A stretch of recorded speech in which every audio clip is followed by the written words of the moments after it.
Prologue, the final stand.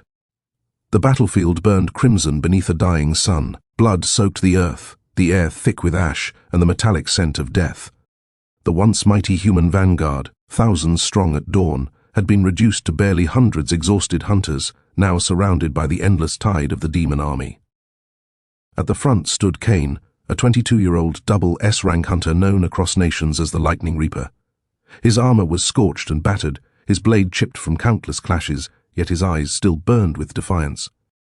"If I take the general's head," he muttered under his breath, "maybe, just maybe, we'll survive this." He looked over his shoulder at what remained of his comrades. Hundreds against thousands. The sight should have broken him, but all it did was steel his resolve. This wasn't a battle anymore, it was a final stand. Not far behind, Erin Vallis, an A-rank healer, crouched behind the shattered remains of a wall. Sweat ran down his temple as he watched Cain standing alone against the storm. Knowing him, he's about to do something crazy. Then Cain moved. The world erupted into thunder. He shot forward like a bolt of lightning, cutting through the demon ranks with impossible speed. His blade flashed silver and blue, each strike leaving behind arcs of electricity that split the air and seared flesh. Every step carved a path of corpses through the sea of monsters. At the heart of the horde stood the demon general, an 8-foot colossus clad in obsidian armor, eyes burning with molten hatred. "So the strongest human dares to face me," the general growled, his voice rumbling like distant thunder. "You will die here, Cain." Cain's aura burst outward in a violent wave, crackling with power. Low and mid-ranked demons stumbled back in terror as arcs of lightning licked the ground. "Name's Cain," he said, his tone cold as steel. "Remember it in hell." The two clashed. Steel met steel in a storm of sparks. The ground cracked beneath their feet as shockwaves ripped through the field. Cain's lightning met the general's dark energy, tearing the air apart with each impact. For a couple minutes they fought evenly. Speed against brute force, precision against sheer power. Then Cain began to push him back. His strikes grew sharper, faster, his aura flaring with lethal rhythm. Victory was within reach. And then, disaster. From the shadows, the vice-general lunged, wielding a spear forged from pure obsidian energy. Cain sensed it at the last instant. He twisted, avoiding a killing blow, but not enough to escape completely. The spear grazed his side, shattering his balance for a heartbeat. It was all the opening the general needed. With a roar that split the heavens, the demon general brought his massive blade down. Cain met the blow head-on. The impact sent a shockwave across the battlefield, and in that instant, his left arm was severed. Blood sprayed like rain.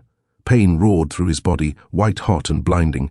The general raised his weapon again, ready to end it. Cain moved faster than thought. A single slash of blinding light, a deafening crack of thunder. The general froze. Then his head slid cleanly from his shoulders and hit the ground with a dull thud. Before Cain could breathe, the vice-general's spear shot from afar like a dark comet. It pierced straight through his chest, impaling him to the scorched earth. The air left his lungs in a sharp gasp. The light in his eyes began to dim. From the distance, Erin broke into a sprint, activating his invisibility skill.